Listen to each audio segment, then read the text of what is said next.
Hello दोस्तों, सभी को गुड मॉर्निंग। स्वागत करते हैं आपके अपने यूट्यूब चैनल हम नहीं पढ़ेंगे में।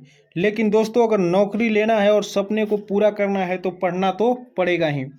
दोस्तों, आज का हम लोग सेट प्रैक्टिस देखेंगे भारतीय अर्थव्यवस्था प्रॉपर। इसमें आप लोगों को 200 क्वेश्चन मिलेगा, 200 प्लस क्वेश्चन। और भारतीय अर्थव्यवस्था से पूरा का पूरा क्वेश्चन मिलेगा, जो कि बिहार एसएससी, बिहार दरोगा, बिहार सीजीएल, बिहार पुलिस और जितने भी बिहार के हों या केंद्र सरकार के हों, जितने भी एग्जाम हो, उसमें सारे में महत्वपूर्ण क्वेश्चन ये होने वाले हैं। ठीक है दोस्तों, तो आइए आज का सेट प्रैक्टिस हम लोग शुरू करते हैं। ठीक है, पहला नंबर कह रहा है दोस्तों कि 26 जनवरी 1950 को जब भारत का संविधान लागू हुआ तो भारत को एक, ठीक है, ऑप्शन से बताना है इसका आंसर क्या। तो इसका आंसर हो जाएगा कि प्रभुसत्ता संपन्न लोकतांत्रिक गणराज्य घोषित किया गया। ठीक है, ऑप्शन नंबर बी। आइए अगला देखते हैं। अगला कह रहा है कि प्रारूप समिति के सम्मुख प्रस्तावना किसने प्रस्तुत की। ठीक है, तो इसका सही आंसर हो जाएगा जवाहरलाल नेहरू ने, ऑप्शन नंबर सी। अगला कह रहा है कि अब तक प्रस्तावना में कितनी बार संशोधन किए गए हैं। प्रस्तावना में कितनी बार संशोधन किए गए हैं, तो केवल एक बार। ठीक है, ऑप्शन नंबर ए। आइए अगला देखते हैं दोस्तों। कह रहा है कि पहली बार प्रस्तावना में संशोधन कब किया गया था। ठीक है, किसके द्वारा, यानी कि तो ये हो जाएगा 4 का सही आंसर, ऑप्शन नंबर बी, 42वां संविधान संशोधन किया गया। ठीक है, पहली बार। अगला कह रहा है, आइए अगला देखते हैं। कह रहा है दोस्तों कि प्रस्तावना में स्वतंत्रता, समानता तथा बंधुत्व के उद्देश्यों को जोड़ने की प्रेरणा कहाँ से ली गई है। ठीक है, तो ये फ्रांस की क्रांति से मिली। ठीक है, ऑप्शन नंबर ए। अगला देखते हैं। कह रहा है कि निम्नलिखित में से किस केस में सर्वोच्च न्यायालय ने यह मत व्यक्त किया था कि प्रस्तावना संविधान का भाग नहीं है। ठीक है, तो ये बेरूबरी। ठीक है, ऑप्शन नंबर ए। अगला कह रहा है कि किस केस में सर्वोच्च न्यायालय ने निर्णय लिया कि प्रस्तावना संविधान का भाग है। ठीक है, तो ये Keshavananda Bharati, option number C. आइए अगला देखते हैं।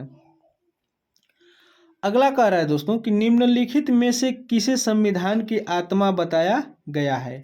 ठीक है, तो ये हो जाएगा प्रस्तावना को, ऑप्शन नंबर सी। अगला कह रहा है कि भारत में राजनीतिक शक्ति का मुख्य स्रोत क्या है। ठीक है, तो ये हो जाएगा जनता, ऑप्शन नंबर ए। अगला देखते हैं दोस्तों।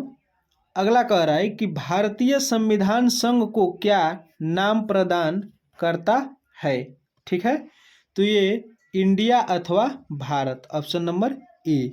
अगला कह रहा है कि स्वतंत्रता के समय भारत में कितने प्रकार की राजनीतिक इकाइयाँ थी। ठीक है, तो ये 2 प्रकार की राजनीतिक इकाइयाँ थी, ऑप्शन नंबर ए। अगला देखते हैं। अगला कह रहा है कि भारत की देशी रियासतों के विलय में जिन 2 व्यक्तियों ने महत्वपूर्ण भूमिका निभाई वह थे, कौन कौन थे। तो ये थे सरदार पटेल तथा बीपी मेनन। ठीक है, ऑप्शन नंबर बी। अगला देखते हैं। अगला कह रहा है कि नए राज्यों के निर्माण अथवा वर्तमान राज्यों की सीमाएं बदलने की शक्ति किसके पास है। ठीक है, तो ये हो जाएगा संसद के पास, ऑप्शन नंबर बी। अगला कह रहा है कि राज्यों को भाषा के आधार पर गठित करने हेतु 1948 में गठित प्रथम आयोग का अध्यक्ष कौन था। ठीक है, तो इसका सही आंसर हो जाएगा जस्टिस एस.के. धर। ठीक है, ऑप्शन नंबर सी। आइए अगला देखते हैं दोस्तों। 15 नंबर कह रहा है कि दिसंबर 1948 में जेबीपी समिति किसके सदस्य जवाहरलाल नेहरू, वल्लभ भाई पटेल तथा पट्टाभी सीतारमैया थे का गठन किस उद्देश्य से किया गया? ठीक है, तो इसका सही आंसर हो जाएगा कि राज्यों को भाषा के आधार पर पुनर्गठित करने के लिए। ठीक है, ऑप्शन नंबर बी। आइए अगला देखते हैं। अगला कह रहा है कि भारत में निम्न राज्यों के गठन का सही क्रम क्या था? ठीक है, यानी कि पहले कौन, उसके बाद कौन, उसके बाद कौन, उसके बाद कौन। ठीक है, तो इसका सही आंसर हो जाएगा पहला आंध्र प्रदेश, उसके बाद दूसरा महाराष्ट्र, उसके बाद तीसरा हो जाएगा चौथा हो जाएगा नागालैंड, और फिर तीसरा हो जाएगा पंजाब, यानी कि 1 2 4 3, ऑप्शन नंबर ए। ठीक है, अगला कह रहा है कि पंजाब पुनर्गठन अधिनियम जिसकी सिफारिशों के आधार पर 1966 में पंजाब तथा हरियाणा का गठन हुआ, किस आयोग की सिफारिशों के आधार पर पारित किया गया? ठीक है, तो 17 का सही आंसर हो जाएगा शाह आयोग, ऑप्शन नंबर सी। अगला देखते हैं दोस्तों।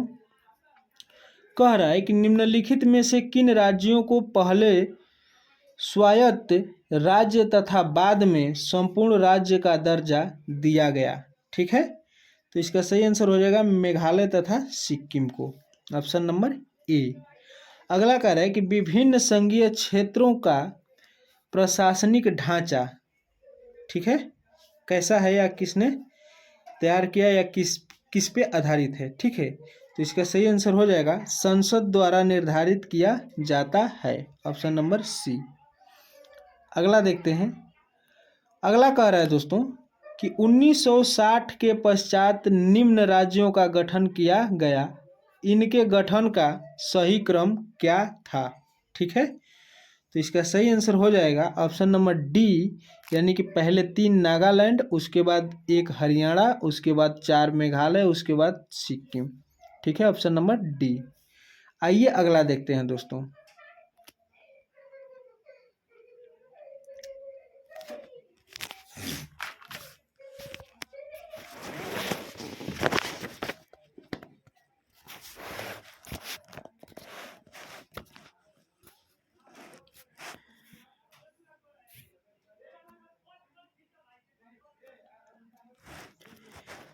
इक्कीस नंबर कह रहा है दोस्तों कि जिन संघीय क्षेत्रों में विधानसभा नहीं है वहाँ कानून पारित करने का अधिकार यानी किसे है? ठीक है, तो ये संसद के पास है। ठीक है, ऑप्शन नंबर बी। अगला कह रहा है कि राज्य का संपूर्ण दर्जा दिए जाने से पूर्व निम्नलिखित में से कौन सा राज्य एक संघीय क्षेत्र था? ठीक है, तो ये हो जाएगा उपर्युक्त सभी, यानी कि त्रिपुरा, हिमाचल प्रदेश और मणिपुर ये सभी थे। ठीक है, ऑप्शन नंबर डी। आइए अगला देखते हैं। अगला कह रहा है दोस्तों कि निम्नलिखित में से कौन सा क्षेत्र संघीय क्षेत्र की सूची में गलती से सम्मिलित किया गया है? ठीक है, तो 23 का सही आंसर हो जाएगा त्रिपुरा, ऑप्शन नंबर सी। अगला कह रहा है कि भारत का संविधान है, यानी कि किस प्रकार का संविधान है? ठीक है, तो ये इकहरी नागरिकता प्रदान करता है, यानी कि आप 2 नागरिकता नहीं ले सकते हैं भारत का। ठीक है, कहीं का एक ही नागरिकता आपको मिलेगा, ऑप्शन नंबर ए। आइए अगला देखते हैं। अगला कह रहा है कि भारत की नागरिकता प्राप्त करने तथा उसे समाप्त करने से संबंधित विस्तृत प्रावधान है। ठीक है, तो इसका विस्तृत प्रावधान है 1955 में भारतीय संसद द्वारा पारित अध्यादेश में उपलब्ध है। ठीक है, ऑप्शन नंबर सी। अगला देखते हैं दोस्तों। कह रहा है कि नागरिकता प्राप्त करने से संबंधित शर्तें निर्धारित करने का अधिकार किसके पास है? ठीक है, तो 26 का सही आंसर हो जाएगा संसद के पास, ऑप्शन नंबर बी। अगला कह रहा है कि भारत की नागरिकता के लिए प्रार्थना पत्र देने से पूर्व किसी भी व्यक्ति का भारत में कितनी अवधि का निवास आवश्यक है? यानी कि भारत का नागरिक होने के लिए मान लेते हैं कोई विदेशी व्यक्ति है और भारत का नागरिकता लेना चाहता है, तो उससे पहले भारत में उसे कितने वर्ष तक निवास करना पड़ेगा? ठीक है, तो इसका सही आंसर हो जाएगा 10 वर्ष, यानी कि ऑप्शन नंबर डी। ठीक है, आइए अगला देखते हैं। अगला कह रहा है दोस्तों कि मूल संविधान द्वारा मौलिक अधिकारों को 7 श्रेणियों में विभक्त किया गया है, परंतु अब इनमें केवल कितनी है श्रेणियां हैं। ठीक है, तो ये अब केवल 6 हैं। ठीक है, ऑप्शन नंबर डी मौलिक अधिकार को, तो इसमें संपत्ति का अधिकार अब हटा दिया है दोस्तों। ठीक है, इसलिए ये 6 हो गए हैं। अगला कह रहा है कि निम्नलिखित में से कौन सा अधिकार मौलिक अधिकार नहीं है। ठीक है, तो ये 29 का हो जाएगा हड़ताल करने का अधिकार, ऑप्शन नंबर ए, ये मौलिक अधिकार नहीं है। अगला देख लेते हैं। कह रहा है कि कौन सा मौलिक अधिकार अब मौलिक अधिकारों की सूची से हटा दिया गया है। ठीक है, तो इसे जस्ट पहले ही मैंने बताया हूं दोस्तों, संपत्ति का अधिकार हटा दिया गया है, ऑप्शन नंबर बी। आइए अगला देखते हैं। अगला कह रहा है कि संविधान लागू होने के उपरांत किस मौलिक अधिकार पर सबसे अधिक मुकदमेबाजी हुई। ठीक है, तो 31 का सही आंसर हो जाएगा संपत्ति का अधिकार पे, ऑप्शन नंबर सी। ठीक है, आइए अगला देखते हैं। अगला कह रहा है कि भारत के नागरिकों के मौलिक अधिकार मतलब किस तरह से हैं, तो 32 का सही आंसर हो जाएगा मूल संविधान के भाग थे। ठीक है, ऑप्शन नंबर ए। अगला देखते हैं। कह रहा है कि समानता का अधिकार, ठीक है, कैसे मिलता है, तो ये हो जाएगा कि राज्य को महिलाओं, बच्चों तथा पिछड़ी जातियों के लिए विशेष प्रबंध करने की अनुमति देता है। ये कौन देता है, तो समानता का अधिकार। ठीक है, आइए अगला देखते हैं। अगला कह रहा है कि स्वतंत्रता के अधिकार को किस आधार पर सीमित किया जा सकता है। ठीक है, तो ये जैसे कि राज्य की सुरक्षा के हित में, दूसरे देशों के साथ मित्रतापूर्वक संबंधों के लिए, सार्वजनिक व्यवस्था के लिए, तो उपर्युक्त सभी के आधार पर, ऑप्शन नंबर डी। ठीक है, आइए अगला देखते हैं। अगला कह रहा है दोस्तों कि संविधान के अनुच्छेद 19 में दी गई स्वतंत्रता में से कौन सी स्वतंत्रता को समाप्त कर दिया गया है। ठीक है, तो ये हो जाएगा संपत्ति प्राप्त करने, उसे रखने तथा उसे बेचने अथवा दूसरों को देने की स्वतंत्रता, ऑप्शन नंबर बी, इस अधिकार को हटा दिया गया है। अगला देखते हैं। कह रहा है कि शोषण के विरुद्ध अधिकार के अंतर्गत कौन सा है। ठीक है, तो 36 का सही आंसर हो जाएगा उपर्युक्त सभी प्रतिबंधों को लगाया गया है। जैसे कि मनुष्य के क्रय विक्रय पर प्रतिबंध लगाया गया है, बेगार बिना मजदूरी के काम लेने पर प्रतिबंध है, 14 वर्ष से कम आयु के बच्चों के कारखानों, खदानों इत्यादि में काम करने पर प्रतिबंध है। इसका हो जाएगा ऑप्शन नंबर डी। ठीक है, आइए अगला देखते हैं। कह रहा है कि भारतीय नागरिकों के मौलिक अधिकारों को, ठीक है, तो इसका हो जाएगा आंसर कि राष्ट्रीय संकट के समय राष्ट्रपति द्वारा स्थगित किया जा सकता है। ठीक है, यानी कि जो भी भारतीय नागरिक को मौलिक अधिकार मिला है, वो जब भी संकट आएगा, भारतीय संकट के समय जब भी राष्ट्रपति शासन लागू होता है, तो उस समय कुछ कुछ जो मौलिक अधिकार होते हैं उसे स्थगित किया जा सकता है। ठीक है, आइए अगला देखते हैं।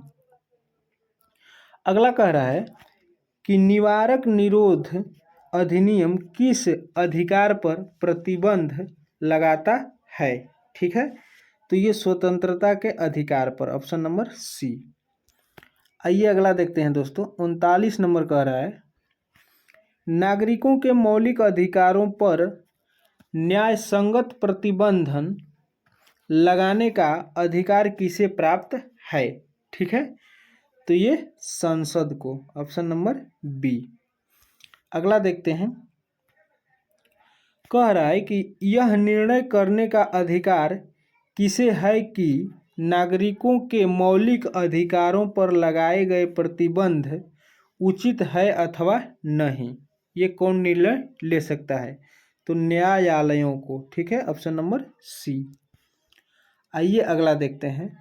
कह रहा है कि भारत सरकार ने भारत रत्न तथा पद्मश्री की उपाधियां संविधान के किस अनुच्छेद के अंतर्गत प्रारंभ की?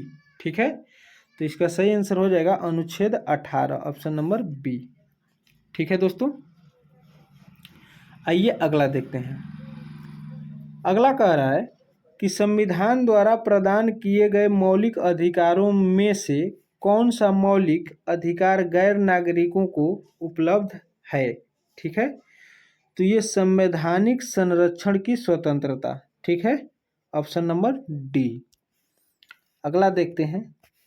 कह रहा है कि भारत के मौलिक अधिकारों के निम्नलिखित विशिष्ट लक्षणों में से कौन सा गलत है? ठीक है, तो इसका हो जाएगा उपर्युक्त में से कोई भी नहीं। जैसे कि साधारण कानून द्वारा प्रदान किए गए अधिकारों की तुलना में भारतीय संविधान द्वारा प्रदान किए गए मौलिक अधिकार अति पवित्र है। ठीक है, इस तरह से ये इनमें से कोई भी नहीं। ठीक है, आइए अगला देखते हैं।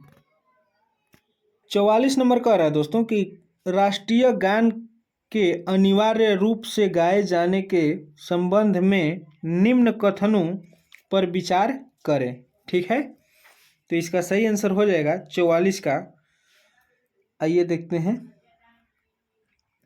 44 का आंसर हो जाएगा ऑप्शन नंबर सी, 1, 2 तथा 3 ठीक है। जैसे कि देखते हैं 1, 2 और 3, यानी कि तीनों का तीनों सही है। क्या यह भाषण देने तथा विचार व्यक्त करने की स्वतंत्रता का उल्लंघन होगा?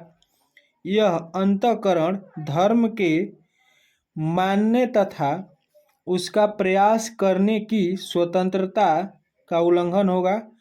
कानून में ऐसा कोई प्रावधान नहीं है जो किसी व्यक्ति को राष्ट्रीय गान गाने के लिए बाध्य कर सके। ये उपर्युक्त में से, तो ये हो जाएगा 1, 2 तथा 3, ये तीनों ठीक है। ठीक है दोस्तों, ऑप्शन नंबर सी। आइए 45 देखते हैं। 45 नंबर कह रहा है कि 1996 में सर्वोच्च न्यायालय ने असैनिक उपाधियां दिए जाने को वैध करार दिए, परंतु साथ ही यह सिफारिश भी की कि प्रत्येक वर्ष सभी श्रेणियों में दी जाने वाली उपाधियों की सीमा अधिक से अधिक कितनी होनी चाहिए? ठीक है, तो 45 का सही होगा आंसर 50 होनी चाहिए, ऑप्शन नंबर बी। अगला देखते हैं। कह रहा है कि भारत में सिखों को, ठीक है, सिखों को कृपाण पहनने की अनुमति है। उन्हें ऐसा करने की अनुमति किस मौलिक अधिकार के अंतर्गत दी गई है? ठीक है, तो इसका सही आंसर हो जाएगा धार्मिक स्वतंत्रता के अधिकार। ठीक है, ऑप्शन नंबर बी। अगला कह रहा है कि इस समय संपत्ति का अधिकार एक क्या है? ठीक है, तो इसका सही आंसर हो जाएगा कानूनी अधिकार मात्र है। ठीक है, ऑप्शन नंबर ए। अगला देखते हैं। कह रहा है कि भारतीय संविधान के अंतर्गत मौलिक अधिकारों को लागू कराने का उत्तरदायित्व किसका है? ठीक है, तो इसका आंसर हो जाएगा ए तथा बी दोनों, अर्थात उच्च न्यायालयों का और सभी न्यायालयों का। ऑप्शन नंबर डी हो जाएगा। ठीक है, आइए अगला देखते हैं। अगला कह रहा है कि मौलिक अधिकारों के उल्लंघन के लिए किसी भी नागरिक को सीधे सर्वोच्च न्यायालय में जाने का अधिकार है। यह अधिकार उसे कौन सा अनुच्छेद देता है? ठीक है, तो 49 का सही आंसर हो जाएगा अनुच्छेद 32 के द्वारा दिए गए हैं। ठीक है, ऑप्शन नंबर बी। अगला देखते हैं दोस्तों। अगला कह रहा है कि नागरिकों के मौलिक अधिकारों को, ठीक है, तो इसका सही आंसर हो जाएगा राष्ट्रपति राष्ट्रीय संकट के समय स्थगित कर सकता है। ये रिपीटेड क्वेश्चन है, इससे पहले भी आया है इसी सेट में, ऑप्शन नंबर बी। अगला कह रहा है कि मौलिक अधिकारों को लागू करने के लिए न्यायपालिकाएं, ठीक है, लेख जारी कर सकती है, ऑप्शन नंबर सी। अगला देखते हैं। कह रहा है किसके कार्यकाल में संपत्ति के अधिकार को मौलिक अधिकारों की सूची से हटाया गया। ठीक है, तो ये प्रधानमंत्री के बारे में पूछ रहा है, किनके शासन काल में, तो ये हो जाएगा Morarji Desai, option number D. अगला देखते हैं। अगला कह रहा है दोस्तों कि व्यक्तिगत स्वतंत्रता के अधिकार को सुनिश्चित करने के लिए नागरिक किस अधिकारी के पास जा सकता है। ठीक है, तो 53 का सही आंसर हो जाएगा सर्वोच्च न्यायालय तथा उच्च न्यायालय, दोनों में से कोई भी, ऑप्शन नंबर डी। अगला देखते हैं। अगला कह रहा है कि मौलिक अधिकारों को लागू करने के लिए लेख जारी करने का अधिकार किसे है। ठीक है, तो इसका सही आंसर हो जाएगा सर्वोच्च न्यायालय के पास है, ऑप्शन नंबर सी। अगला कह रहा है कि निम्नलिखित यानी निम्न लेखों में कौन सा व्यक्ति स्वतंत्रता का संरक्षक है। ठीक है, तो ये बंदी प्रत्यक्षीकरण लेख। ठीक है, ऑप्शन नंबर बी। अगला देखते हैं दोस्तों। अगला कह रहा है कि भारतीय यानी कि संविधान द्वारा प्रदान किए गए मौलिक अधिकारों में संशोधन करने का अधिकार किसके पास है। यानी कि संविधान द्वारा प्रदान किए गए मौलिक अधिकारों में संशोधन करने का अधिकार किसके पास है। ठीक है, तो ये संसद के पास है, ऑप्शन नंबर सी। आइए अगला देखते हैं। 57 नंबर कह रहा है दोस्तों कि संविधान के किस अनुच्छेद द्वारा भारत रत्न, पद्मश्री इत्यादि अलंकृत उपाधियों की स्थापना की गई है। ठीक है, तो ये अनुच्छेद 31 के द्वारा, ऑप्शन नंबर सी। आइए अगला देखते हैं। अगला कह रहा है कि निम्न नीति निर्देशक सिद्धांतों में से कौन सा सिद्धांत गांधीवादी विचारधारा पर आधारित है। ठीक है, तो इसका सही आंसर हो जाएगा 1, 3 और 4। ठीक है, 1 ग्राम पंचायतों का संगठन, उसके बाद दवाई के रूप में छोड़कर सभी नशीले पदार्थों के सेवन पर प्रतिबंध तथा कमजोर तथा पिछड़े वर्गों के विकास के लिए कार्य करना। ठीक है, तो 1, 3, 4, ऑप्शन नंबर सी। अगला देखते हैं। 59 नंबर कह रहा है कि निम्नलिखित नीति निर्देशक सिद्धांतों में कौन सा सिद्धांत समाजवादी विचारधारा का प्रतीक है। ठीक है, तो इसका सही आंसर हो जाएगा उपर्युक्त में से सभी, जैसे कि ए, बी, सी, ये सभी। ठीक है दोस्तों, आइए अगला देखते हैं। अगला कह रहा है कि निम्नलिखित नीति निर्देशक सिद्धांतों में कौन सा उदारवादी सिद्धांतों पर आधारित नहीं है। ठीक है, नहीं है, तो उपर्युक्त में से कोई भी गलत नहीं। ठीक है, ऑप्शन नंबर डी, यानी कि सब सही है। अगला देखते हैं।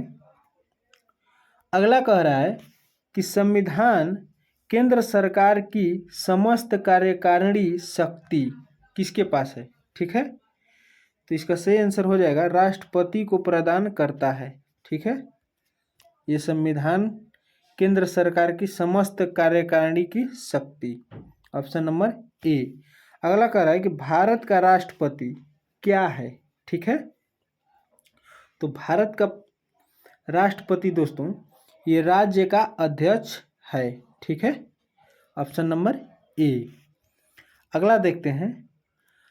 अगला कह रहा है कि निम्न में से कौन राष्ट्रपति के चुनाव में भाग नहीं लेता है। ठीक है, तो 63 का हो जाएगा विधानसभा के, यहाँ पे हो जाएगा उपर्युक्त में से कोई नहीं। ठीक है, जैसे कि लोकसभा के निर्वाचित सदस्य, राज्यसभा के निर्वाचित सदस्य और विधानसभा के सदस्य। ठीक है, तो इनमें से कोई नहीं, ऑप्शन नंबर डी। ठीक है, आइए अगला देखते हैं। अगला कह रहा है कि राष्ट्रपति पद के लिए उम्मीदवार के नाम का प्रस्ताव। ठीक है, तो 64 का सही आंसर हो जाएगा कि निर्वाचन मंडल में 50 सदस्यों द्वारा किया जाता है। ठीक है, ऑप्शन नंबर डी। अगला देखते हैं दोस्तों। कह रहा है कि राष्ट्रपति का कार्यकाल 5 वर्ष है जो, ठीक है, तो 65 का सही आंसर हो जाएगा जो उसके पद ग्रहण करने की तिथि से प्रारंभ होता है, ऑप्शन नंबर बी। अगला देखते हैं।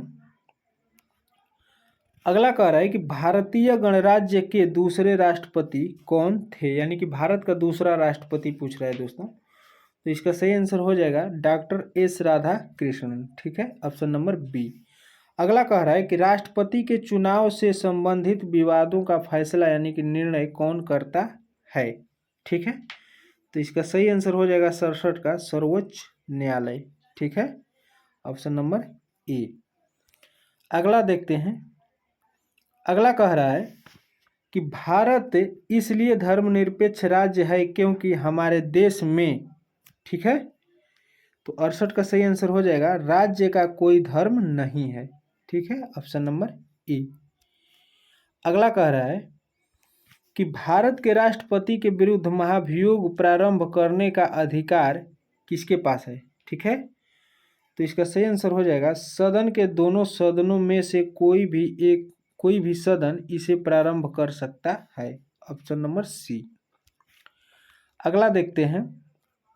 कह रहा है कि मृत्यु अथवा त्यागपत्र के कारण राष्ट्रपति पद रिक्त होने पर उपराष्ट्रपति के पद से संबंधित कार्यों को राष्ट्रपति, ठीक है, अधिक से अधिक 6 माह तक निभाता है, उसके बाद फिर उनका चुनाव करना ही होगा, ऑप्शन नंबर सी। आइए अगला देखते हैं। अगला कह रहा है कि यदि भारत के राष्ट्रपति का पद रिक्त होता है तो उसे, ठीक है, उसे दोस्तों 6 महीने के भीतर भर देना चाहिए, ऑप्शन नंबर ए, ठीक है। अगला देखते हैं। कह रहा है कि कानूनी तौर पर युद्ध की घोषणा करने तथा शांति स्थापित करने का अधिकार किसे प्राप्त है, ठीक है, तो ये राष्ट्रपति को है, ऑप्शन नंबर ए। अगला कह रहा है कि आपातकालीन परिस्थितियों की घोषणा करने का अंतिम अधिकार किसके पास है, तो 73 का सही आंसर हो जाएगा राष्ट्रपति के पास, ऑप्शन नंबर बी। अगला देखते हैं। कह रहा है कि राष्ट्रपति को राज्यसभा में कितने ऐसे व्यक्तियों को मनोनीत करने का अधिकार है जिन्होंने कला, साहित्य तथा समाज सेवा इत्यादि के क्षेत्र में विशिष्टता प्राप्त की है, ठीक है। तो 74 का सही आंसर हो जाएगा ऑप्शन नंबर सी 12 व्यक्तियों को। आइए अगला देखते हैं। अगला कह रहा है दोस्तों, राष्ट्रपति को अध्याय देशों द्वारा कानून बनाने का अधिकार है, ठीक है, तो ये यदि संसद का अधिवेशन न चल रहा हो तब, ऑप्शन नंबर ए। आइए अगला देखते हैं। अगला कह रहा है कि राष्ट्रपति को निम्नलिखित में से कौन सी वित्तीय शक्ति प्रदान यानी कि प्राप्त है, ठीक है, तो ये उपर्युक्त सभी, ऑप्शन नंबर डी। जैसे कि संसद में वित्तीय विधेयक केवल राष्ट्रपति की पूर्व अनुमति से ही प्रस्तुत किए जा सकते हैं, और ये बी और सी भी। आइए 77 देखते हैं। कह रहा है कि संविधान में कितने प्रकार की आपातकालीन स्थितियां की कल्पना की गई है, ठीक है, तो ये 3 प्रकार की आपातकालीन, ठीक है, ऑप्शन नंबर सी। अगला कह रहा है राष्ट्रपति राष्ट्रीय संकट की घोषणा, ठीक है, कैसे करता है, तो ये हो जाएगा प्रधानमंत्री की सिफारिश पर कर सकता है, ऑप्शन नंबर सी। अगला देखते हैं। कह रहा है कि अब तक राष्ट्रपति ने कितनी बार राष्ट्रीय संकट की घोषणा की है, राष्ट्रीय संकट की घोषणा, तो 79 का सही आंसर हो जाएगा 3 बार, ऑप्शन नंबर सी। अगला कह रहा है संसद द्वारा राष्ट्रीय संकट का अनुमोदन करने की समय सीमा क्या है, ठीक है, तो 80 का सही आंसर हो जाएगा 1 मास, ऑप्शन नंबर ए, यानी कि 1 महीना। अगला देखते हैं।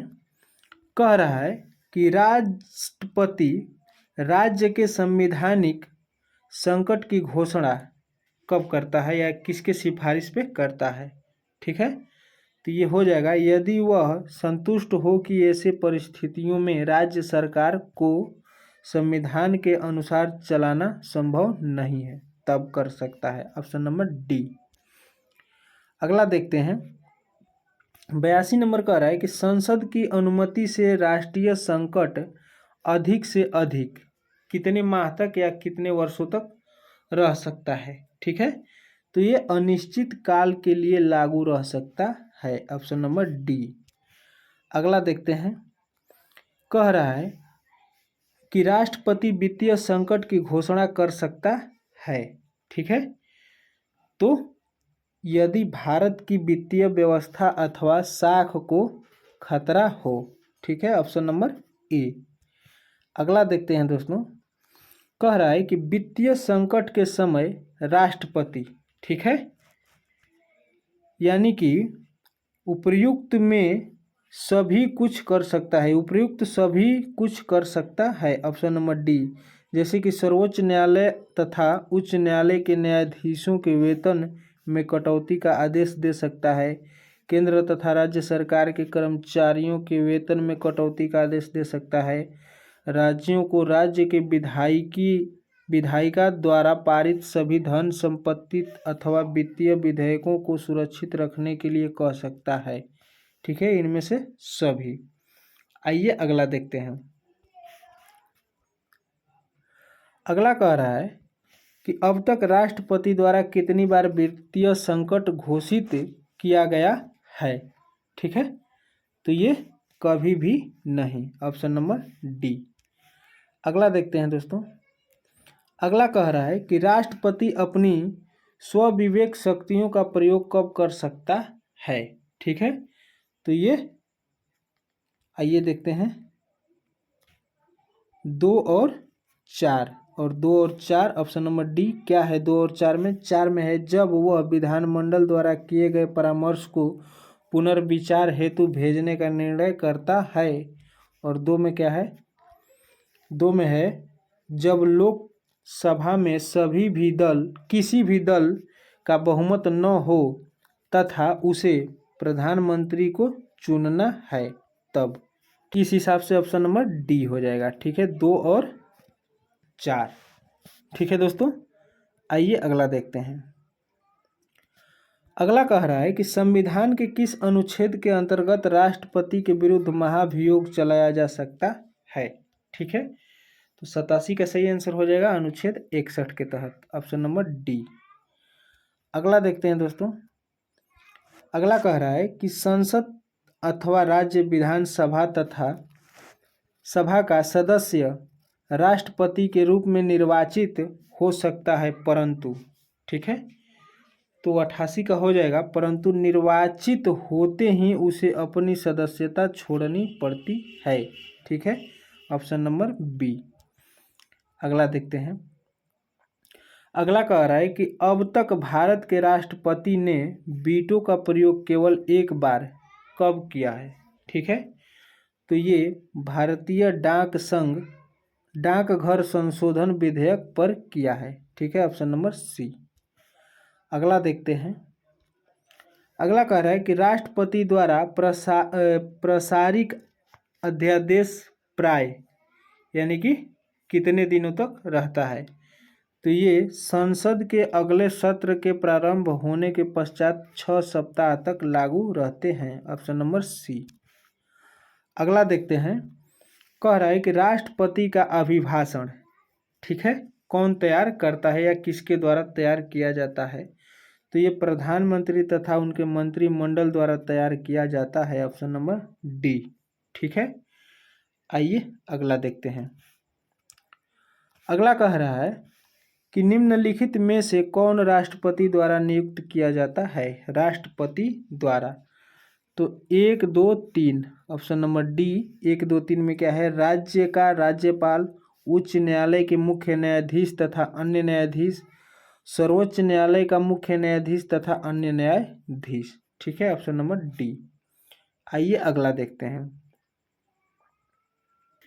93 कह रहा है दोस्तों कि राष्ट्रपति की निर्वाचन प्रक्रिया को संविधान में संशोधन द्वारा बदला जा सकता है, परंतु इस प्रकार का संशोधन, ठीक है, लोकसभा व राज्यसभा के 2/3 बहुमत तथा उसके आधे से अधिक राज्यों की विधानसभाओं द्वारा अनुमोदन से किया जाता है। Option number D. आइए अगला देखते हैं। अगला कह रहा है कि राष्ट्रपति राष्ट्रीय संकट की घोषणा केवल कब कर सकता है? तो ऑप्शन नंबर बी हो जाएगा, ये केंद्रीय मंत्रिमंडल के लिखित परामर्श पर कर सकता है। आइए अगला देखते हैं। कह रहा है कि राष्ट्रपति ने सर्वप्रथम अनुच्छेद 352 के अंतर्गत संकटकालीन परिस्थिति की घोषणा कब की थी? ठीक है, तो 95 का सही आंसर हो जाएगा 1962 में की थी। ठीक है, अगला कह रहा है कि राष्ट्रपति ने आंतरिक गड़बड़ी के आधार पर संकट की घोषणा सर्वप्रथम कब की? ठीक है, 96 का सही आंसर हो जाएगा 1975 में। Option number C. अगला देखते हैं। अगला कह रहा है कि राष्ट्रपति के विरुद्ध महाभियोग प्रारंभ करने के लिए संसद के किसी भी एक सदन में कम से कम कितने सदस्यों द्वारा प्रस्ताव प्रस्तुत किया जाना चाहिए? ठीक है, तो ये हो जाएगा कुल सदस्यों के 25%। Option number B. अगला देखते हैं। अगला कह रहा है कि उपराष्ट्रपति के पुनः निर्वाचन के बारे में, ठीक है, तो संविधान पूर्णतः मूक है। ठीक है, इसका आंसर हो जाएगा संविधान पूर्णतः मूक है। Option number A. 99 देखते हैं दोस्तों। 99 कह रहा है कि मंत्रिपरिषद सामूहिक रूप से किसके प्रति उत्तरदायी है? तो ये संसद के प्रति उत्तरदायी है। ठीक है, 99 का हो जाएगा बी। अगला देखते हैं। अगला कह रहा है दोस्तों कि यदि किसी मंत्री के विरुद्ध अविश्वास का प्रस्ताव पारित किया जाता है तो क्या होगा, क्या करना पड़ता है? तो 100 का सही आंसर हो जाएगा कि समस्त मंत्री परिषद को त्याग पत्र देना पड़ता है। Option number B. अगला देखते हैं। कह रहा है कि भारत का संविधान किसे मान्यता देता है? ठीक है, तो ये हो जाएगा धार्मिक तथा भाषाई अल्पसंख्यकों को मान्यता देता है। Option number C. अगला देखते हैं। अगला कह रहा है दोस्तों कि अब तक भारतवर्ष में कितने व्यक्ति उप प्रधानमंत्री के पद पर कार्य कर चुके हैं? ठीक है, उप प्रधानमंत्री के पद पर, तो 2 का सही आंसर हो जाएगा 7। Option number C. अगला कह रहा है कि सर्वोच्च न्यायालय द्वारा संविधान की व्याख्या संबंधी मामला किस अधिकार क्षेत्र में आता है? ठीक है, तो ये प्रारंभिक अधिकार क्षेत्र में आता है। Option number A. अगला देखते हैं। कह रहा है कि भले ही मंत्री परिषद सामूहिक रूप से संसद के प्रति उत्तरदायी है, परंतु व्यक्तिगत रूप से मंत्री यानी कि किसके प्रति उत्तरदायी है? तो इसका हो जाएगा राष्ट्रपति के प्रति उत्तरदायी है। Option number A. अगला देखते हैं। कह रहा है कि भारत का प्रधानमंत्री पद कैसा पद है? तो 5 का सही आंसर हो जाएगा संविधान द्वारा स्थापित किया गया पद है। Option number A. अगला देखते हैं। कह रहा है कि प्रधानमंत्री, इसका चुनाव या बैठक किस तरीके से होता है? तो ये होता है दोस्तों, राष्ट्रपति द्वारा नियुक्त किया जाता है। ठीक है, प्रधानमंत्री। Option number C. आइए अगला देखते हैं। 7 नंबर कह रहा है कि प्रधानमंत्री अपने पद पर, ठीक है, यानी कि राष्ट्रपति की इच्छा पर बना रहता है। ठीक है, ऑप्शन नंबर बी। अगला देखते हैं। कह रहा है कि निम्नलिखित में से कौन सा कथन सही है? ठीक है, तो मंत्री नियुक्त किए जाने वाले व्यक्ति को संसद के दोनों सदनों में से एक सदन की सदस्यता 6 मास के भीतर प्राप्त करनी पड़ती है। Option number C. आइए अगला देखते हैं। अगला कह रहा है कि यदि प्रधानमंत्री राज्यसभा के लिए जाता हो तो क्या होगा। तो वह अविश्वास प्रस्ताव पर होने वाले मतदान में भाग नहीं ले सकता है। ठीक है, ऑप्शन नंबर सी। आइए अगला देखते हैं। अगला कह रहा है कि राज्यसभा में, ठीक है, सरकार की हार का परिणाम क्या होता है। तो इसका सही आंसर हो जाएगा उपर्युक्त में से कोई भी नहीं। जैसे कि राष्ट्रपति इसे भंग कर सकता है, नहीं, ठीक है, नहीं। प्रधानमंत्री अपने पद से त्यागपत्र दे सकता है, दे देता है, ये भी नहीं। राष्ट्रपति प्रधानमंत्री को अपना पद छोड़ने का परामर्श दे सकता है, ये भी नहीं। यानी कि उपर्युक्त में से कोई भी नहीं। ठीक है दोस्तों। अगला कह रहा है दोस्तों कि मंत्रिपरिषद के सदस्यों की संख्या, ठीक है, कितनी होती है या किस पे निर्धारित की जाती है। ठीक है, तो इसका सही आंसर हो जाएगा कि प्रधानमंत्री द्वारा निर्धारित की जाती है। ठीक है, ऑप्शन नंबर बी।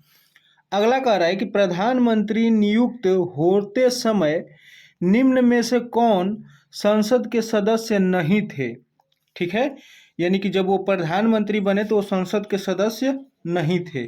ठीक है, तो ये एच.डी. देवगौड़ा। ठीक है, ऑप्शन नंबर 3। आइए अगला, इसमें दोस्तों और ऑप्शन है, ठीक है, देखते हैं।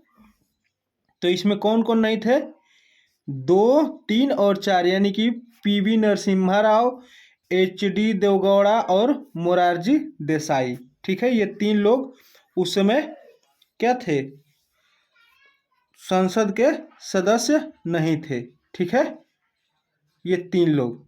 आइए अगला देखते हैं।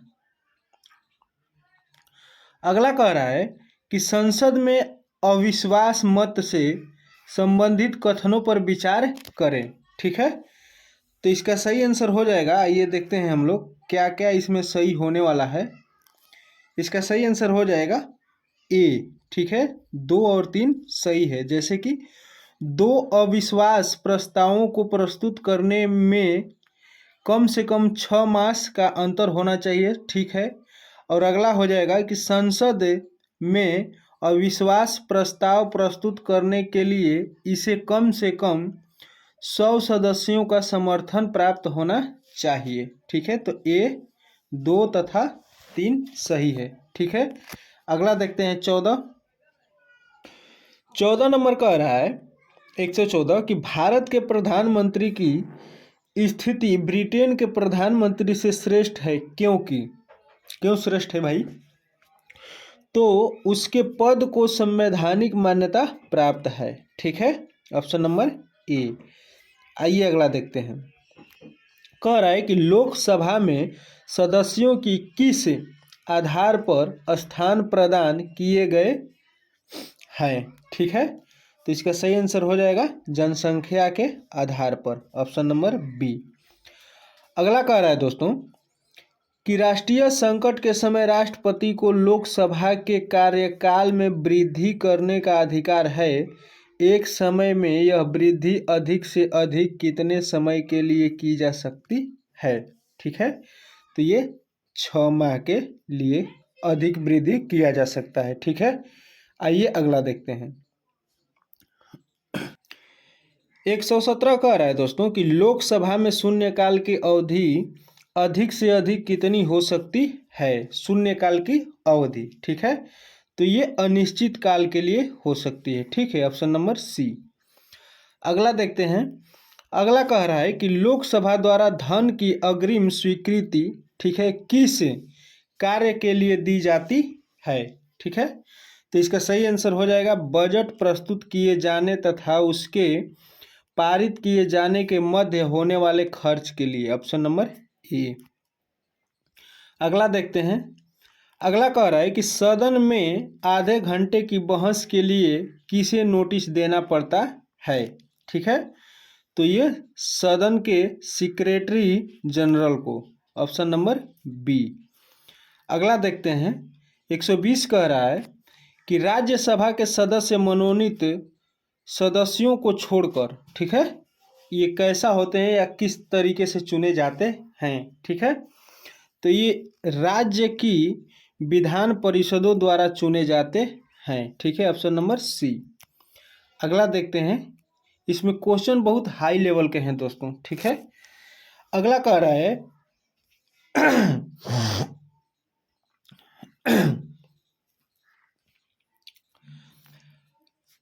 121 कह रहा है कि संसद के दोनों सत्रों के बीच अधिक से अधिक कितना अंतर होना चाहिए, ठीक है। संसद के दोनों सत्रों के बीच तो ये 6 माह का अंतर होना चाहिए, कम से अधिक, उससे ज़्यादा नहीं।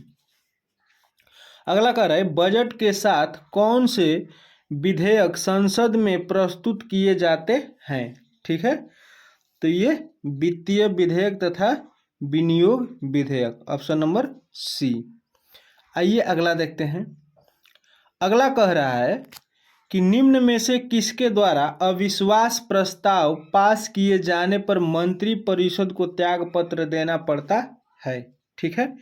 तो इसका सही आंसर हो जाएगा लोकसभा को, ऑप्शन नंबर ए।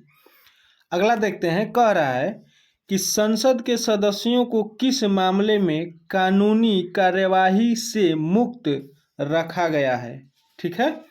तो 24 का सही आंसर हो जाएगा प्रेस कॉन्फ्रेंस में कही गई किसी बात के लिए, ऑप्शन नंबर सी। अगला कह रहा है कि अस्थाई स्पीकर का मुख्य कार्य क्या है, ठीक है। तो इनका मुख्य कार्य है कि वह सदस्यों को शपथ दिलाता है तथा जब तक नया स्पीकर नहीं चुन लिया जाता उस पद पर बना रहता है, ऑप्शन नंबर सी। आइए अगला देखते हैं। अगला कह रहा है यदि किसी राज्य को लोकसभा में 42 सीटें प्राप्त हैं तो उस राज्य में अनुसूचित जाति के सदस्यों के लिए कितने स्थान सुरक्षित होंगे, ठीक है। तो इसका सही आंसर हो जाएगा 7 सीटें, ऑप्शन नंबर सी। अगला कह रहा है कि नियंत्रक एवं महालेखा परीक्षक किस समिति के मित्र, दार्शनिक और मार्गदर्शक के रूप में कार्य करता है, ठीक है। तो इसका सही आंसर हो जाएगा लोक लेखा समिति, ऑप्शन नंबर ए। अगला देखते हैं। अगला कह रहा है कि लोकसभा के स्थगन की शक्ति किसके पास है। लोकसभा को अगर कोई स्थगित कर सकता है तो वो शक्ति किसके पास है, तो ये राष्ट्रपति के पास, ऑप्शन नंबर बी। अगला कह रहा है कि संसदीय भाषा में समान का अर्थ क्या है, ठीक है। तो इसका सही आंसर हो जाएगा अधिवेशन में चल रहे वाद विवाद को समाप्त कर देना, ठीक है, ऑप्शन नंबर बी। आइए अगला देखते हैं। 130 कह रहा है दोस्तों कि निम्न दी गई व्हिप की परिभाषाओं में से कौन सी ठीक है, ठीक है। तो इसका आंसर हो जाएगा कि एक परिस्थिति जिसमें राजनीतिक दल के सभी सदस्यों को सदन में उपस्थित रहने तथा दल के आदेशानुसार मत देने को कहा जाता है, ठीक है, ऑप्शन नंबर सी। आइए अगला देखते हैं। कह रहा है कि किस जनगणना के आधार पर राज्यों को इस समय संसद में सीटें दी गई है, यानी कि किस जनगणना के आधार पर, ठीक है। तो ये 1971 के जनगणना के आधार पर संसद को सीटें दी गई है कि इस राज्य में इतना सीटें होगा। उस हिसाब से अब 2011 के जनगणना के हिसाब से हो सकता है कि अब आगे चलकर संसदों की सीट बढ़े, और नया संसद भवन भी बन गया है तो उसमें सीटें भी अधिक हैं, ठीक है।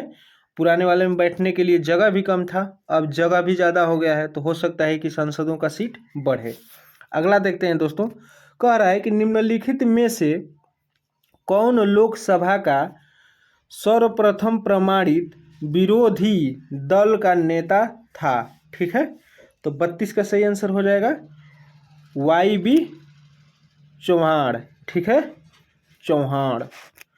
अगला देखते हैं, ऑप्शन नंबर बी हो जाएगा इसका। अगला देखते हैं। कह रहा है कि जब किसी विधेयक पर संसद के दोनों सदनों की नियुक्ति बैठक यानी कि नियुक्त बैठक होती है तो निर्णय कौन लेता है? ठीक है, तो इसका सही आंसर हो जाएगा कि कुल सदस्यों के स्पष्ट बहुमत से लिया जाता है, ऑप्शन नंबर डी। अगला देखते हैं, कह रहा है कि संसदीय प्रक्रिया को भारत की प्रमुख देन क्या है? ठीक है, संसदीय प्रक्रिया को भारत की प्रमुख देन क्या है? तो ये शून्य घंटा, ऑप्शन नंबर ए। अगला कह रहा है कि लोकसभा में जनजातियों के लिए कितने स्थान सुरक्षित हैं? जनजातियों के लिए लोकसभा में, ठीक है, तो 35 का सही आंसर हो जाएगा 30 सीटें, ऑप्शन नंबर बी। ठीक है, आइए अगला देखते हैं। अगला कह रहा है कि संसद की प्रवर अथवा संयुक्त समिति का गठन किसके द्वारा होता है? ठीक है, तो इसका लोकसभा के स्पीकर द्वारा किया जाता है, ऑप्शन नंबर ए। अगला देखते हैं। अगला कह रहा है कि संसद की किस समिति के सदस्यों की संख्या सबसे अधिक है? ठीक है, तो इसका सही आंसर हो जाएगा प्राक्कलन समिति, ऑप्शन नंबर बी। अगला कह रहा है कि निम्न में से यह कौन सुनिश्चित करता है कि संचित निधि में से कोई भी खर्च संसद की अनुमति के बिना नहीं किया जाता है? ठीक है, ये कौन सुनिश्चित करेगा? ठीक है, तो इसका सही आंसर हो जाएगा नियंत्रक एवं महालेखा परीक्षक, ऑप्शन नंबर बी। आइए अगला देखते हैं दोस्तों। अगला कह रहा है कि सर्वोच्च न्यायालय के न्यायाधीश अपने पद पर कब तक बने रहेंगे? ठीक है, तो 39 का सही आंसर हो जाएगा ऑप्शन नंबर बी, 65 वर्ष की आयु तक बने रहेंगे। ठीक है, आइए अगला देखते हैं। अगला कह रहा है कि सर्वोच्च न्यायालय के न्यायाधीशों को किस तरीके से हटाया जा सकता है? ठीक है, तो ये राष्ट्रपति द्वारा संसद की सिफारिश पर उनके पद से हटाया जा सकता है, ऑप्शन नंबर सी। अगला देखते हैं। अगला कह रहा है कि सर्वोच्च न्यायालय एवं अभिलेख न्यायालय है जिसका अभिप्राय है कि, ठीक है, सर्वोच्च न्यायालय एक अभिलेख न्यायालय है जिसका क्या अभिप्राय है? ठीक है, तो 41 का सही आंसर हो जाएगा कि बी तथा सी दोनों, जैसे कि इसके सभी निर्णय प्रमाण के रूप में स्वीकार किए जाते हैं तथा उन्हें किसी भी अदालत में चुनौती नहीं दी जा सकती। ठीक, अगला कह रहा है कि इसे मानहानि के लिए दंड देने का अधिकार है। ठीक है, तो बी और सी दोनों सही है, ऑप्शन नंबर डी। अगला देखते हैं। अगला कह रहा है दोस्तों कि सर्वोच्च न्यायालय द्वारा दिया गया परामर्श, ठीक है, सर्वोच्च न्यायालय दिया गया परामर्श राष्ट्रपति पर बाध्य नहीं है। ठीक है, ऑप्शन नंबर बी। अगला कह रहा है कि संविधान की व्याख्या से संबंधित विषय सर्वोच्च न्यायालय के क्या है? तो यह प्रारंभिक क्षेत्र में आते हैं, ऑप्शन नंबर ए। अगला देखते हैं। अगला कह रहा है कि सर्वोच्च न्यायालय को पुनरावलोकन की शक्ति प्राप्त है जिसका अभिप्राय यह है कि, क्या है? यह है कि यह विधानमंडल द्वारा पारित कानूनों तथा कार्यपालिका द्वारा जारी किए गए किसी भी आदेश को असंवैधानिक घोषित कर सकता है यदि वह संविधान के प्रावधानों को उल्लंघन करता है, ऑप्शन नंबर डी। ठीक है, आइए अगला देखते हैं। अगला कह रहा है कि संविधान निर्माताओं द्वारा न्यायिक पुनरावलोकन के सिद्धांत को अपनाए जाने का प्रमुख कारण क्या था? ठीक है, तो ये हो जाएगा, यह सुनिश्चित करना कि देश की संघीय सरकार भली भांति कार्य करे। ठीक है, ऑप्शन नंबर बी। आइए अगला देखते हैं। अगला कह रहा है कि न्याय करते समय सर्वोच्च न्यायालय किस सिद्धांत का पालन करता है? न्याय करते समय, तो ये विधि द्वारा निर्धारित प्रक्रिया है। ठीक है, ऑप्शन सी। अगला कह रहा है कि सर्वोच्च न्यायालय के तदर्थ आधार पर न्यायाधीशों की नियुक्ति किसके द्वारा या किसके परामर्श पर की जाती है? तो ये भारत के मुख्य न्यायाधीश द्वारा राष्ट्रपति के पूर्व अनुमति से की जाती है। Option number C. आइए अगला देखते हैं। अगला कह रहा है कि संविधान का कौन सा अनुच्छेद सर्वोच्च न्यायालय को अपने निर्णय अथवा आदेश पर पुनः विचार का अधिकार प्रदान करता है? ठीक है, तो इसका सही आंसर हो जाएगा अनुच्छेद 137, ऑप्शन नंबर बी। अगला देखते हैं। अगला कह रहा है कि संविधान के मूल ढांचे के सिद्धांत से अभिप्राय है कि, क्या अभिप्राय है? तो ये संविधान के कुछ लक्षण संविधान के लिए इतने मौलिक है कि उनका उल्लंघन नहीं किया जाता या किया जा सकता। Option number A. अगला देखते हैं। अगला कह रहा है कि राज्य का कार्यकारिणी अध्यक्ष कौन है?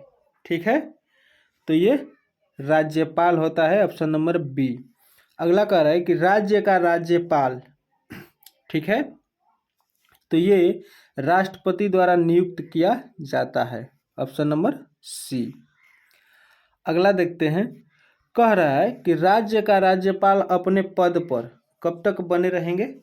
ठीक है, तो 52 का सही आंसर हो जाएगा कि राष्ट्रपति के प्रसाद पर्यटन पर बना रहता है। ठीक है, ऑप्शन नंबर ए। आइए अगला देखते हैं। 153 कह रहा है कि परंपरा के अनुरूप राज्यपाल की नियुक्ति करते समय प्राय राष्ट्रपति क्या करता है? ठीक है, तो ये राज्य के मुख्यमंत्री से परामर्श करता है। Option number A. अगला कह रहा है कि राज्यपाल के वेतन व भत्ते किस निधि से दिए जाते हैं? ठीक है, तो ये राज्य की संचित निधि से। ठीक है, ऑप्शन नंबर बी। अगला देखते हैं। अगला कह रहा है कि जब कोई व्यक्ति एक से अधिक राज्यों के राज्यपाल के रूप में कार्य करता है तो उसका वेतन, ठीक है, तो ये संबंधित राज्यों द्वारा दिया जाता है। यानी कि अगर वो दो राज्य, देख लीजिए दोस्तों, नेता अपने में किस तरीके से लूट खसोट मचाए हुए हैं। एक नेता यानी कि एक राज्यपाल दो राज्यों का राज्यपाल हो सकता है और दोनों राज्यों से वह अपना वेतन ले सकता है, लेकिन एक व्यक्ति दो सरकारी नौकरी यानी कि दो पद पे नहीं रह सकता है। सरकारी नौकरी के पद पे सोच सकते हैं और देख सकते हैं कि नेताओं का ये लूट खसोट कैसा है। ठीक है, अगला देखते हैं। कह रहा है कि राज्य का राज्यपाल अध्यादेश कब जारी कर सकता है? ठीक है, तो इसका सही आंसर हो जाएगा कि केवल राज्य विधानमंडल के अवकाश काल में। Option number C. अगला देखते हैं। अगला कह रहा है कि राज्यपाल द्वारा जारी किए गए अध्यादेशों को, ठीक है, तो 57 का सही आंसर हो जाएगा कि राज्य विधानमंडल की स्वीकृति प्राप्त करना आवश्यक है। Option number C. अगला देखते हैं। कह रहा है कि राज्य की आकस्मिक निधि का संचालन कौन करता है? आकस्मिक निधि, तो ये राज्यपाल करता है। Option number A. अगला कह रहा है कि राज्यपाल अपने सभी कार्यों के लिए किसके प्रति उत्तरदायी है? ठीक है, तो ये राष्ट्रपति के प्रति उत्तरदायी है। सीधे वो राष्ट्रपति को जवाब देगा। ठीक है, ऑप्शन नंबर डी। अगला देखते हैं। अगला कह रहा है कि जब तक राज्यपाल द्वारा जारी किया गया कोई अध्यादेश राज्य विधायिका द्वारा स्वीकार न किया जाए, यह अधिक से अधिक कितने समय तक? ठीक है, तो इसका सही आंसर हो जाएगा कि 6 माह के लिए लागू रहता है, लागू रह सकता है। Option number C. अगला देखते हैं। कह रहा है कि राज्यपाल को पद की शपथ कौन दिलाता है। राज्यपाल को पद की शपथ कौन दिलाता है? तो राज्य के उच्च न्यायालय का मुख्य न्यायाधीश, ऑप्शन नंबर बी। अगला देखते हैं। अगला कह रहा है कि राज्यपाल राज्य में राष्ट्रपति शासन लागू करने की सिफारिश किससे करते हैं? ठीक है, तो ये स्वविवेक से कर सकता है, ऑप्शन नंबर ए। ठीक है, अगर उनको लगता है कि नहीं राष्ट्रपति शासन लागू होना चाहिए तो कर सकते हैं। किस राज्य के राज्यपाल को अनुसूचित जाति से संबंधित विशेष शक्तियां प्राप्त है? ठीक है, तो ये Arunachal Pradesh, option number B. अगला देखते हैं। अगला कह रहा है कि राज्यपाल से संबंधित कथनों पर विचार करें। ठीक है, तो 64 का सही आंसर हो जाएगा। 1 तथा 3 सही है। देखते हैं। राज्यपाल राज्य का संवैधानिक अध्यक्ष है। ठीक है, और राज्यपाल राज्य की विधायिका का एक अभिन्न अंग है। दोस्तों ये 1 और 3 दोनों सही है। ठीक है, ऑप्शन नंबर ए। अगला देखते हैं। कह रहा है कि मंत्रिपरिषद का कोई भी सदस्य राज्य विधानमंडल का सदस्य हुए बिना अधिक से अधिक कितने समय तक अपने पद पर बना रह सकता है? ठीक है, तो ये 65 का सही आंसर हो जाएगा। 6 माह तक, 6 माह के अंदर उसको सदस्यता लेनी ही होगी, ऑप्शन नंबर बी। आइए अगला देखते हैं।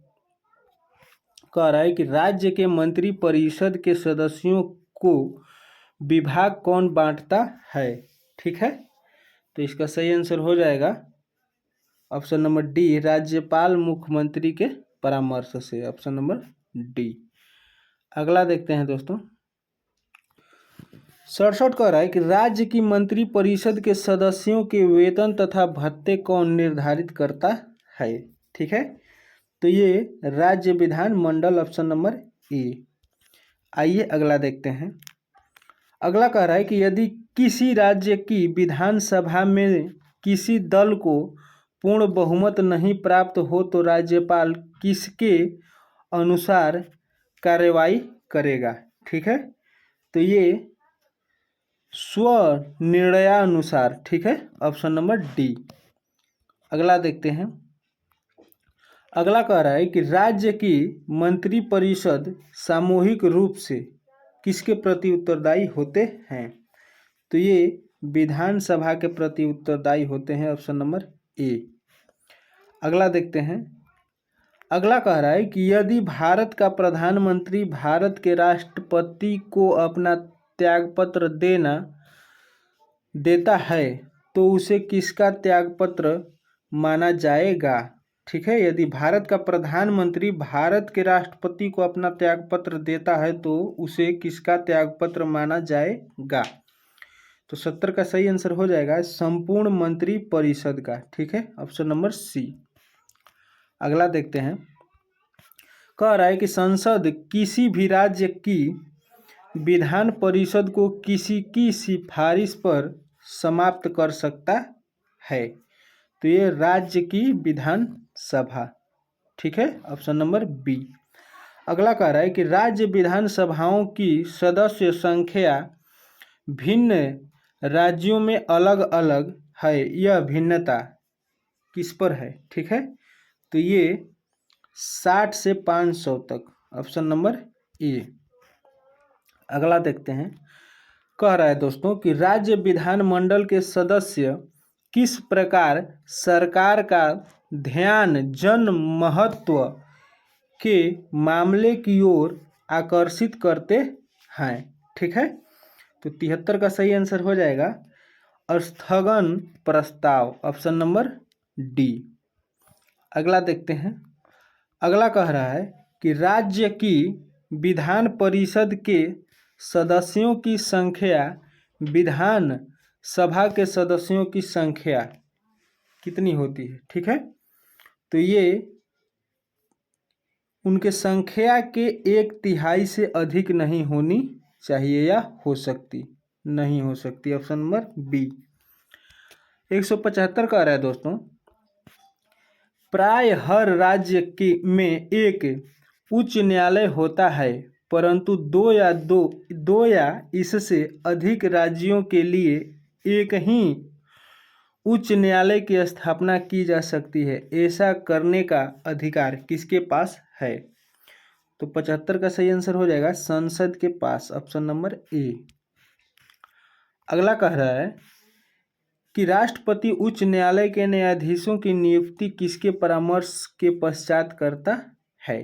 ठीक है, तो ये उपर्युक्त सभी यानी कि उच्च न्यायालय के मुख्य न्यायाधीश से भी परामर्श ले सकता है, भारत के मुख्य न्यायाधीश और राज्य के राज्यपाल, यानी कि ऑप्शन नंबर डी। अगला देखते हैं 77, कह रहा है कि उच्च न्यायालय के न्यायाधीशों को राष्ट्रपति उनके कार्यकाल से पूर्व पद से हटा सकता है, वह ऐसा किसके सिफारिश पर कर सकता है? ठीक है, तो ये उच्च न्यायालय के मुख्य न्यायाधीश की सिफारिश पर कर सकता है, ऑप्शन नंबर बी। अगला कह रहा है कि उच्च न्यायालय के न्यायाधीशों के वेतन तथा भत्ते, ठीक है, वेतन तथा भत्ते किस निधि से दिया जाता है? ठीक है, तो ये भारत की संचित निधि से दिए जाते हैं, ऑप्शन नंबर बी। अगला देखते हैं, कह रहा है कि उच्च न्यायालय को मौलिक अधिकारों को लागू करने के लिए लेख जारी करने का अधिकार है। यह अधिकार इसे निम्न किस अनुच्छेद द्वारा दिया गया है? ठीक है, तो इसका सही आंसर हो जाएगा अनुच्छेद 226, ऑप्शन नंबर बी। अगला कह रहे हैं उच्च न्यायालय प्रत्यक्ष रूप से किसके अधीन है? उच्च न्यायालय, तो ये भारत के सर्वोच्च न्यायालय के अधीन है, ऑप्शन नंबर बी। अगला कह रहा है कि उच्च न्यायालय के न्यायाधीशों की संख्या कौन निर्धारित करता है? ठीक है, तो ये संसद, ऑप्शन नंबर बी। अगला देखते हैं, अगला कह रहा है कि समवर्ती सूची में दिए गए विषय पर राज्य सरकार द्वारा बनाए गए कानून को केंद्र सरकार द्वारा बनाए गए कानून पर प्राथमिकता मिलती है। ठीक है, तो इसका सही आंसर हो जाएगा यदि राज्य सरकार द्वारा बनाए गए कानून को केंद्र द्वारा बनाए गए कानून से पूर्व राष्ट्रपति की स्वीकृति प्रदान हो चुकी है, तब, ऑप्शन नंबर बी। अगला देखते हैं, कह रहा है कि भारतीय संविधान ने, ठीक है, तो एक बहुत शक्तिशाली केंद्र की व्यवस्था की है। ठीक है, ऑप्शन नंबर बी। अगला देखते हैं, अगला कह रहा है कि संविधान ने शेष शक्तियां केंद्र को प्रदान की है, परंतु यह निर्णय करने का अधिकार की क्या कोई मामला शेष शक्तियों में आता है या नहीं? ठीक है, इसका निर्णय कौन कर सकता है? ठीक है, तो 84 का सही आंसर हो जाएगा सर्वोच्च न्यायालय के पास है, ऑप्शन नंबर डी। ठीक है, अगला देखते हैं, अगला कह रहा है कि भारत ने संघीय व्यवस्था अपनाई है जो कि केंद्र व राज्य के बीच शक्तियों के बंटवारे पर निर्धारित है, परंतु किस शक्ति का बंटवारा केंद्र तथा राज्यों में नहीं किया गया? ठीक है, तो ये न्यायिक शक्ति, ऑप्शन नंबर सी। अगला देखते हैं, अगला कह रहा है कि भारत में एक नए राज्य की स्थापना किसके द्वारा की जा सकती है?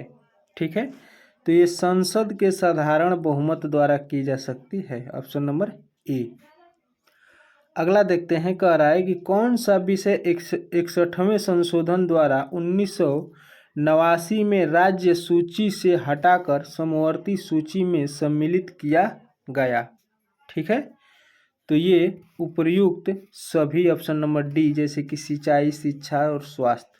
ठीक है, अगला देखते हैं, कह रहा है कि निम्नलिखित में से कौन सी सरकारिया आयोग की एक अग्रणी सिफारिश है। ठीक है, तो ये हो जाएगा क्षेत्रीय परिषदों को सक्रिय करना, ऑप्शन नंबर बी। अगला देखते हैं, कह रहा है कि केंद्र राज्यों को भारत की संचित निधि के से सहायता अनुदान प्रदान करता है कि किसकी सिफारिश पर किया जाता है।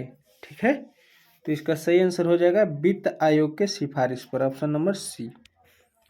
अगला देखते हैं, कह रहा है कि क्षेत्रीय परिषदों का प्रयोजन, ठीक है, कैसे किया जाता है।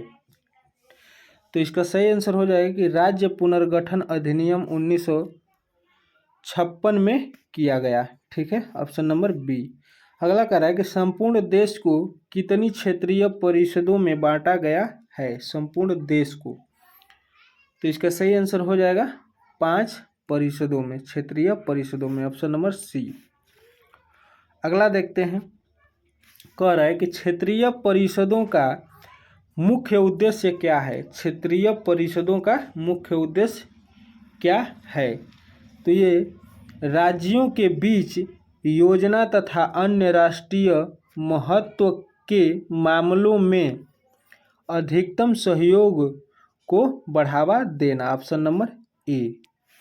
अगला कहते हैं, अगला कह रहा है कि निम्न में से कौन सा मौलिक अधिकार आपातकालीन स्थिति में भी स्थापित नहीं किया जा सकता। ठीक है, तो 93 का सही आंसर हो जाएगा जीवन का अधिकार, ऑप्शन नंबर डी। अगला देखते हैं, कह रहा है कि निम्नलिखित में से कौन सा अनुच्छेद संविधान की संशोधन प्रक्रिया से संबंधित है। संविधान की संशोधन प्रक्रिया से, ठीक है, तो ये 368 अनुच्छेद, ठीक है, 368 अनुच्छेद है वो संविधान संशोधन से संबंधित है। अगला कह रहा है कि किस संशोधन ने लोकसभा द्वारा संविधान के किसी भी भाग में परिवर्तन करने के अधिकार की पुष्टि की। ठीक है, तो इसका सही आंसर हो जाएगा 24वां संशोधन। ठीक है, ऑप्शन नंबर ए। 96 देखते हैं दोस्तों, कह रहा है कि 24वें संशोधन ने संसद द्वारा संविधान के किसी भी भाग में संशोधन करने के अधिकार की पुष्टि की। इस संशोधन की आवश्यकता सर्वोच्च न्यायालय द्वारा निम्न मामले में किए गए निर्णय के कारण हुई। ठीक है, तो 96 का सही आंसर हो जाएगा कि गोलकनाथ, ऑप्शन नंबर सी। अगला देखते हैं, कह रहा है कि भूतपूर्व देशी रियासतों के शासकों की उपाधियों तथा विशेषाधिकारों को किस संशोधन द्वारा समाप्त किया गया। ठीक है, तो ये 97 का सही आंसर हो जाएगा 26वें संशोधन द्वारा, ऑप्शन नंबर बी। अगला देखते हैं, कह रहा है कि संविधान में 52वें संशोधन द्वारा, 52वां संशोधन क्या है। ठीक है, तो 98 का सही आंसर हो जाएगा कि ये राजनैतिक दल बदल को रोकने का प्रयास किया गया। ठीक है, ऑप्शन नंबर डी, 52वां संविधान संशोधन दोस्तों राजनैतिक दल बदल को रोकने के लिए। ठीक है, अगला देखते हैं, 99 कह रहा है कि संविधान का प्रथम संशोधन जो कि 1951 में किया गया किस विषय से संबंधित था। ठीक है, तो ये कुछ राज्यों द्वारा भूमि संबंधित सुधार नियमों को संरक्षण प्रदान करना, ऑप्शन नंबर सी। अगला देखते हैं, कह रहा है कि भारत के संविधान में संशोधन को प्रस्ताव कौन प्रस्तुत करता है। ठीक है, तो ये हो जाएगा केवल संसद, ऑप्शन नंबर ए।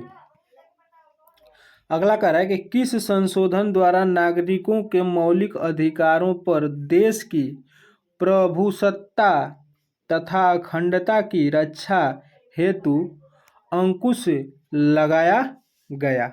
ठीक है, तो इसका सही आंसर हो जाएगा 16वां संविधान संशोधन। अगला देखते हैं। अगला कह रहा है कि भारत के संविधान में 3 प्रकार की सेवाओं का उल्लेख है जो कि इस प्रकार है। कौन सा? तो ये अखिल भारतीय सेवाएं, केंद्रीय सेवाएं तथा राज्य सेवाएं। Option number C. अगला देखते हैं। कह रहा है कि अखिल भारतीय सेवाओं की भर्ती का उत्तरदायित्व किसका है? ठीक है, तो ये हो जाएगा संघीय लोक सेवा आयोग पर है। Option number A. अगला कह रहा है कि अखिल भारतीय सेवाओं के सदस्यों की नियुक्ति कौन करता है? अखिल भारतीय सेवा के सदस्यों की नियुक्ति कौन करता है? ठीक है, तो ये राष्ट्रपति करता है। ठीक है, option number A. Next and last. अगला कह रहा है कि संघीय लोक सेवा आयोग जो कि केंद्रीय सेवाओं की भर्ती से संबंधित है। ठीक है, तो इसका सही आंसर हो जाएगा कि संविधान द्वारा स्थापित किया गया। Option number C. ठीक है दोस्तों, यहाँ से आप लोगों का ये समाप्त होता है भारतीय राज्य व्यवस्था, जो कि 200 क्वेश्चन था मैराथन। और आप लोगों को बताना है कि ये सेट प्रैक्टिस कैसा लगा और आप लोग इसमें कितना सही कर पाए हैं, आप लोग कमेंट करके ज़रूर बताइएगा। और आगे भी इसी तरीके से बड़ा बड़ा सेट प्रैक्टिस और मैराथन क्लास की तरह लाता रहूँगा मैं। और हो सके तो चैनल को सब्सक्राइब कर दीजिएगा, बेल आइकन दबा दीजिएगा और वीडियो को लाइक शेयर कर दीजिएगा ताकि दूसरे के पास पहुँचे तो उनका भी कुछ भला हो सके एग्ज़ाम की दृष्टि से। और इसमें 200 क्वेश्चन में बहुत ही महत्वपूर्ण क्वेश्चन था दोस्तों। आशा करता हूँ कि आप लोगों को अच्छा लगा होगा। मिलते हैं किसी नेक्स्ट सेट प्रैक्टिस में या कोई नए चैप्टर के साथ। तब तक के लिए जय हिंद।